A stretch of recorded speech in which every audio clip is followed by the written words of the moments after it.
All right, guys, we're going to look at far side arm attack right now, okay? So we're going to look at specifically the Kimura. So popular. Everybody attacking the Kimura. As long as they see your arm, there's people that always going to go for that attack. I'm going to show you how to prevent the Kimura attack, because if you know how to prevent it, basically you will know when to go for the Kimura and when not to go for it. It leaves you in a very, very vulnerable position if you mess it up. All right, so if you can go down for a second, down half guard.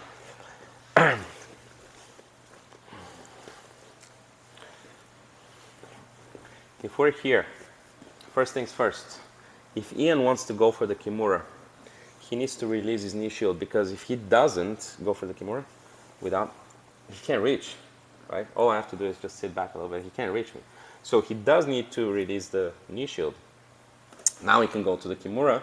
And now you notice that if he breaks me down here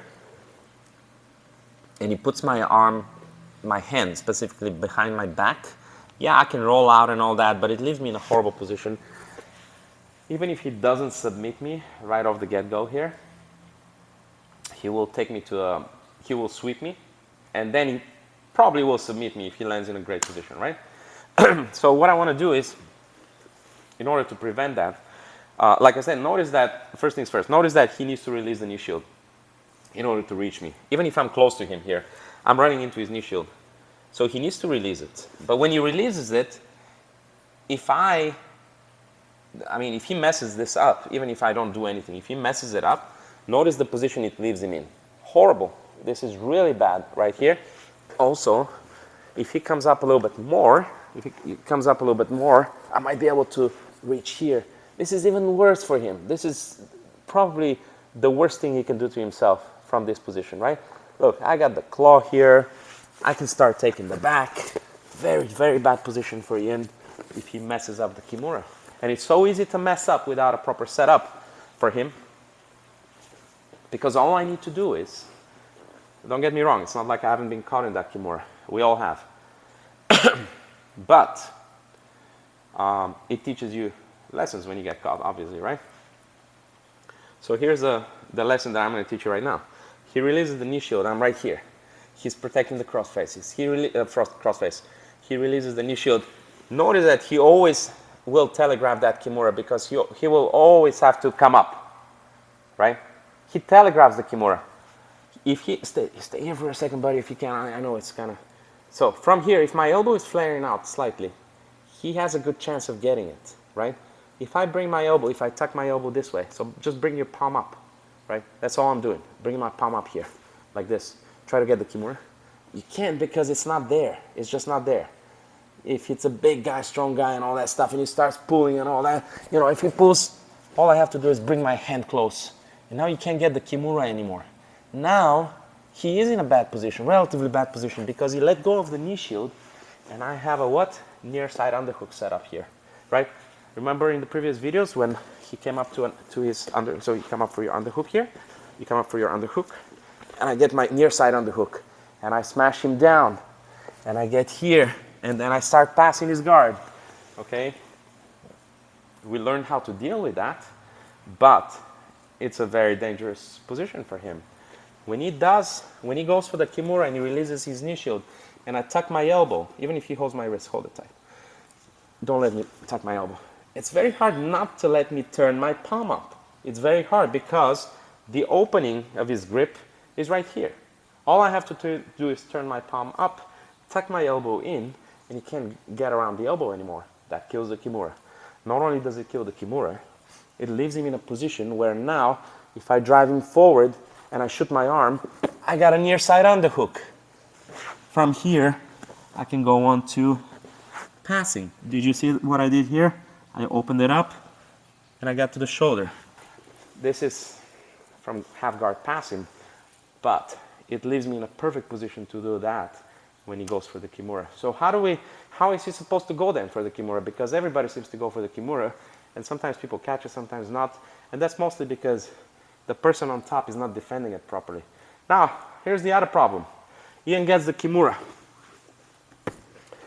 I go here and I post on his hip, right? I hide my hand under my thigh. How do I do that? All I have to do is step up and go over my hand. I post. I start coming down here. I rip his hand out. If I do that fast, I'm gonna break his shoulder. I put it behind. He's ready to tap, okay? It's really bad position for him, right? So I counter Kimura him. Because what does he need for the Kimura? He needs my head down and my hand behind my back. What do I need to defend the Kimura? My head up and my hand in front of my body. And then from here, I counter Kimura him quite easily, right? Even if I don't finish the Kimura here, it leaves him in a horrible position. So, most of the time when you see this Kimura work is because it was either set up very well, not so likely, or because it was defended not so well, more likely. Now, let me show you how to, because this is a half guard offense, let me show you how to set it up proactively and reactively properly. So here we are in our half guard with the knee shield, okay? Don't forget, we have to release the knee shield in order to go for the Kimura. Again, I keep repeating this, but it's super important because it telegraphs it and it leaves me vulnerable. I release the knee shield and I come up to my elbow here. And this is his cue to go for defending. So what is Ian gonna do? Palm up, tuck the, and I lost that. Now he's gonna drive me down and I'm done here, right? So drive me down with your chest, not with your arm. Right here. Oh shit, look at this. Horrible, right? So what am I supposed to do then? Well, first of all, let's look at the proactive way of doing it. So I'm attacking, I'm not reacting to his actions. So to do it, I'm gonna go here, I'm gonna release the knee shield, and I'm gonna go very close, like this, all right? I'm not gonna release the knee shield, I'm gonna go very close here, right? I'm gonna count on Ian's desire to go forward and smash here and try to crossface, right? Now look, I have the knee shield, watch here. I have the knee shield low. If my knee shield is high, this is gonna be hard to do. So I bring it low, kind of low knee shield. I bring it here. I make it kind of light for him. I don't push him a lot and all that stuff. I make it light for him and I bring my head close to his arm. But I have my shoe horns here in order to stop him from cross-facing me. If I don't have that, he's gonna cross-face me and then flatten me out. My microphone is here, I don't wanna show a proper cross-face. But anyway, so we're here, right? High knee shield, low knee shield, whatever you want. Go to the low, get close, right? As I get here, I'm not indicating any Kimura. He drives into me a little bit, okay? This is great. Now look, I release the knee shield. My hand stays here, I don't reach for the wrist. I do not care about grabbing the wrist first. Pay attention to this. I don't, because then I don't have to come up to my elbow. Watch. I release the knee shield and I go armpit over his shoulder, right here. Now look, try to flatten me out, please, Ian. He can't because my arm is here. Try to pummel your hand in. He goes right into the Kimura grip, okay? So watch, one more time. This is super important. If you buy this video and this is all you take from this, I guarantee you're gonna be thankful and it's gonna be money well spent, even if you don't learn anything else. Watch. Just because the Kimura is so popular from the bottom and many people mess it up. We're here. I got my high knee shield, I got my low knee shield, whatever it is. But I go to my low knee shield if I want to attack the Kimura. I come here and I get close to him, right? I start pushing him a little bit, getting some reaction. He naturally comes a little bit forward. When he comes a little bit forward, I don't go for the wrist. I don't let go of this. I go armpit over his shoulder, right here. I throw myself this way, but I have this arm to stop the crossface and to stop the near side underhook. Okay, try the near side underhook. He runs right into the Kimura. Try the crossface. He runs right into the Kimura. Okay, from here, I'm gonna show it on the other side in a minute. I go flat. When I go flat, remember what we said about the John Wayne sweep? When I go flat with my knee shield past his hips, when I go flat, his body travels that way, okay? Because I load him onto my hips and I'm under his center of gravity. Look what happened to his body. You can see it shifted that way. Now, he has nowhere to hide this arm. Can you step over your hand?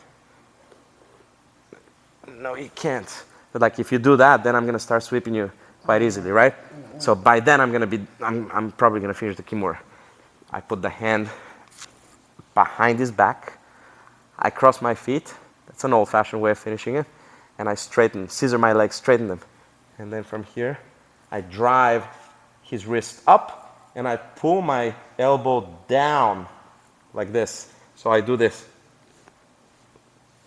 right? I'm in here. I pull my elbow down over his shoulder, on the back of his shoulder, like we do a shoulder crunch, same way. Give it a hand, please. Yeah. Bend your arm. Yeah. There you go. And I do this. Drive the wrist, and I push down. Right? Now, with two hands, it's so much easier. One more time. We're in this position. That's proactive way of doing it. We're in this position. We're fighting. Maybe I'm looking for my near side underhook. Like I said, I'll show you how to set these things up. I'm right here. Ian is trying to sit back. He's a little cagey, right? He's trying to sit back. I hold him here. I pull. I try to go for my near side underhook. He stuffs me. He stuffs me down. Boom. Ah, no. I get back to my knee shield, right? I said, okay, this is not going to work on this side. But he's leaving this arm open a little bit. And every now and then he's trying to cross-face me. Every now and then you're trying to cross-face me. Okay. Okay, we're playing with this arm. It's coming close to me. No problem. I get to a low knee shield. I get myself a little bit closer. Notice that anytime I get the low knee shield, I'm close to this arm. Okay? I'm far from the underhook. We mentioned that already in previous videos. But I'm close to this arm. I get to my low knee shield. Right here, I come in close. Ian starts getting a little more aggressive. Now, this hand stays here. I release my knee shield and I shoot my arm over. My armpit over his shoulder. And then from here, it's the easy stuff. Even if whatever he tries to do with the arm, he falls into it. I push the wrist behind his back. Then from here, I hip out. I could lock my legs here like this, or I could straighten them. Ian, try to roll out of this. Try to roll out. Should be pretty hard. See how I'm scissoring my legs and I'm holding his hip in place. Okay? It's pretty hard. Try to roll out. Still pretty hard. It's up to you, whatever you want to do. What makes it hard to roll out is the fact that his head is on the floor. Even if he gets to one shoulder, he's going to Kimura himself. Then from here, the finish is elbow down, pinch down hard, push this wrist back. I'm going to go very slow. Verbal tap, please. There you go. All right, so you can really rip his arm out, and it's not that hard to set it up as long as you feel that he's reacting to your other attacks properly. Not properly, but he's defending the other attacks, but he's willing to go forward with the cross face, okay? Now, the other way to do it is, I'm just over here minding my own business. I'm trying to think of what I'm going to do. That's reactive way. It's very similar to the proactive, but I don't make the decision to go for the Kimura. He's the one that gave me the Kimura, basically, right? So I'm right here, and I'm thinking what I'm going to do, and I'm kind of like in this position, low knee shield maybe or whatever. Maybe I'm trying to go to the octopus from here, right? Maybe I'm trying to do that. We're going to show that later. But Ian, as I try to do that, he pulls his arm back, and then he decides to cross-face me. So you pull your arm back, and then you decide to cross-face me. And I'm like, all right. And then we go for the Kimura, okay? Very similar to the proactive way. It's just that I count on something to happen in order to get the Kimura. I'm going to show you the third way to get a Kimura. I'm going to show that again later on when we do the octopus guard. For now, let's just look at it like this. I go to the octopus guard here, okay? Now, before I establish good control over his shoulder line, we're going to talk about this in the octopus guard section. But before I do it, Ian goes for a crossface. So open your arm and go there. Let's show the crossface very carefully because the mic is there. Go ahead, crossface me down to the floor. And this is not good for me, okay? So ideally, this is what he wants to do, right? As I feel that he's beating my shoulder, I can see his arm coming across. I stop, go for it. I go here, and I finish in the same fashion, okay? There's other ways to finish the Kimura in terms of leg work from here, but I like this. I think it's a very good finish, solid finish. You can tell you can't really move a lot. This hip can move, but the other one is immobilized, so he's not going anywhere, right? We just showed that, the finish a little bit earlier. So one more time, I go for the octopus guard. I'm right here. I'm trying to come up. He goes over. I see that. I meet it, and I go behind. Okay? So I'm essentially countering his counter to my octopus guard entry. Right? His counter to my octopus guard entry is the crossface. So he beats my shoulder, he cross faces me. I meet it here, and because I'm here, because I'm here when I meet it, I need to extract my arm, this arm. But that's quite easy. I face down, I let him fall on top of me. Because I have this, it's safe. He can cross face me, he can do the near side on the hook. From here, go in, grab the wrist, put it behind his back. Let's say Ian rolls from here. Go ahead, roll. Takes me with him. Beautiful.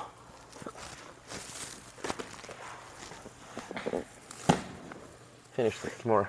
All right. So that's a great option. If he rolls, stick to his hip. He's going to need to put a lot of strength into rolling you. But if you stick on the close guard, sorry, on the half guard, you lock your legs around his hip, he's going to roll you with. So you're going to end up in a top side half guard with the Kimura. Extract and finish. All right. So this is how to do the Kimura from bottom half guard the proper way. Close to zero risk of getting smashed while you're attacking it. The main difference is, I should mention that real quick. The main difference between this and what people usually do is, and why they get smashed with a proper defense, is that I don't go to the wrist, right? From here, I don't do this. I don't come, so we're here, right? I don't come up to my elbow and then go for the Kimura, because that's when he can pummel his hand in, and now he's gonna either do that or maybe cross-face me, whatever the case, right? So instead of that, I get close to it. I stop, prevent the cross-face or the near side on the hook with my forearm, like we've shown before. And then from here, I release and I go over. It looks like I'm in a bad position, but I'm not, because of this frame, this preventing the crossface. Now I go flat, put the arm behind and all that stuff. One more time, the roll. Go the other way. No, stop, stay there. Let's turn a little bit towards the camera. The other way. One more time, that roll. So I have the Kimura, he rolls. I cling to his legs. Look, he takes me with him. From here, I could finish the Kimura here, but it's low percentage, not much chance to finish it. He can straighten his arm here, and I might finish the arm bar, right? Straight arm bar. But I would rather come up, use my knee on his hip, extract this leg, switch hips, go over, or from here, basically come around this way and get to the near side and finish the Kimura. We are going to cover these in our Kimura course coming soon, all right? But these are great options. How to do that Kimura properly from bottom half guard. Such a strong weapon and so widely misused, all right? Thank you for watching.